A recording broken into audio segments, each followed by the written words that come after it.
Saya belajar. Okey Mus, tak bawa sikit tak nampak muka. Okey. Macam tu. Okey, so apa yang saya belajar ini, so nak melepasi belon ni kan, dia memang kena ikut cara dia. Apa guru tu ajar, sebiji kena ikut. Dia tak boleh ikut cara lain. Kan, kalau kata kena buat pelan-pelan lah. Kalau dekat situ titik point dia kat situlah.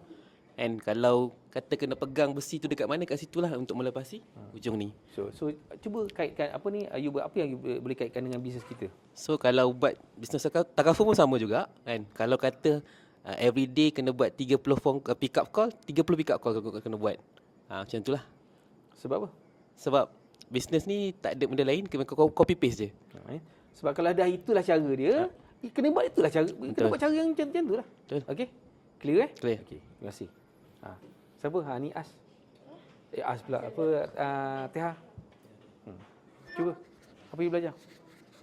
Saya belajar sama seperti Mus. Senangnya hidup kau. Tapi betul. Kalau you belajar sama dengan Jamus, habis tu kau expect apa? Nak dapat close case macam Jamus ke? InsyaAllah. Okay, apa yang saya belajar mula-mula saya tengok benda ni impossible tau. Sebab benda ni tajam.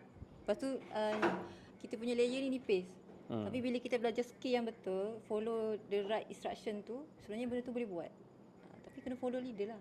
Dia cakap apa? Cakap macam ni, macam ni. Saya follow. Saya boleh buat. So, Pisha?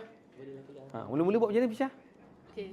Mula-mula saya ni first time lah saya tengok benda ni tau. Sebab tu bila Cik Aziz bagi belon, pecahkan, saya terus pecahkan. Without saya fikir pun. Sebenarnya, saya first time rupanya benda ni kita boleh masukkan dan tanpa pecah. So, tapi rupanya dia ada cara yang betul. Skill yang betul. Cuma, sebab kita tak tahu sebelum ni kan. Kita tak tahu. Rupanya, bila kita ada guru yang betul, yang ajar cara skill dia, so baru kita dapat. Rupanya benda ni tak mustahil pun sebenarnya kita boleh dapat. Sama juga dream yang you flash hari ni. Ya, betul. Kan? 60,000 mustahil tak? Nampak macam mustahil tapi sebenarnya boleh. Kita fikir bila? macam mustahil tapi bila tahu cara dia, benda tu jadi senang. So sekarang ni tugas you adalah untuk tahu cara, lepas tu buat cara yang disuruh exactly. Betul.